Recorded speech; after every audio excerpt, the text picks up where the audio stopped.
मैं तब मुरादाबाद में अपने घर पर ही रहकर प्रचार करने लगा था।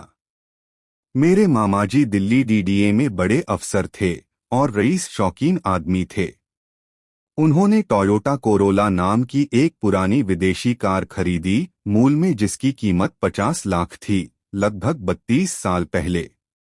वो समुद्री जहाज में लादकर भारत लाई गई थी और सुप्रसिद्ध फिल्म अभिनेत्री रेखा के जन्मदिन पर उसके उद्योगपति पति मुकेश अग्रवाल ने उसे भेंट की थी।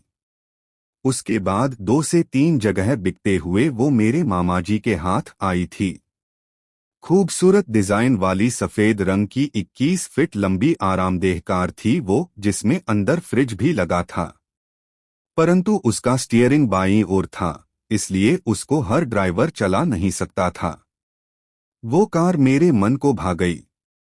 उस समय मेरी भक्ति नई नई थी, यह हृदय में भक्ति के अलावा भी कुछ कामनाएं दबी पड़ी थीं। मैंने मामाजी से कहा तो उन्होंने लाड़ में मुझे मेरे जन्मदिन के उत्सव पर वो गिफ्ट कर दी। उन्होंने कहा कि उसको चलाने हेतु ड्राइवर वो दिल्ली से भेजा करेंगे।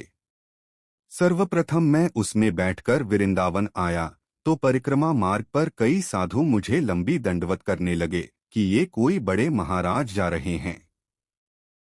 कुछ मित्र साधुओं ने कहा, लगता है कोई मोटा यजमान फंसाया है तुमने।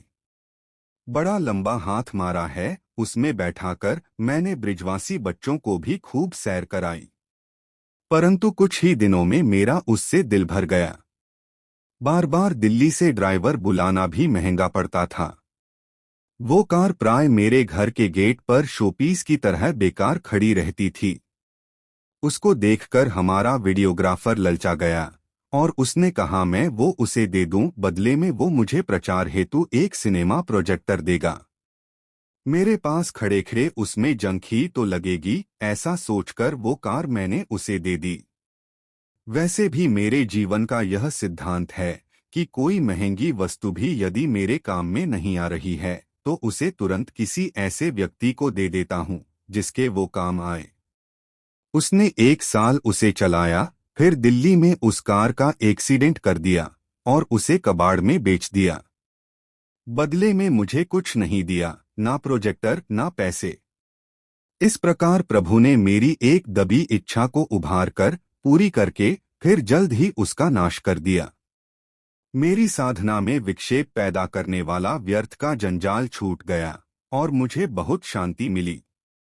देवी देवताओं की भक्ति और भगवान की भक्ति में यह एक बहुत बड़ा अंतर है कि किसी कामना से देवी देवताओं से कुछ मांगा जाए तो वो कामना की पूर्ति तो शायद करें, पर तत्पश्चात कामना को बना रहने व बढ़ने का अवसर मिलता है।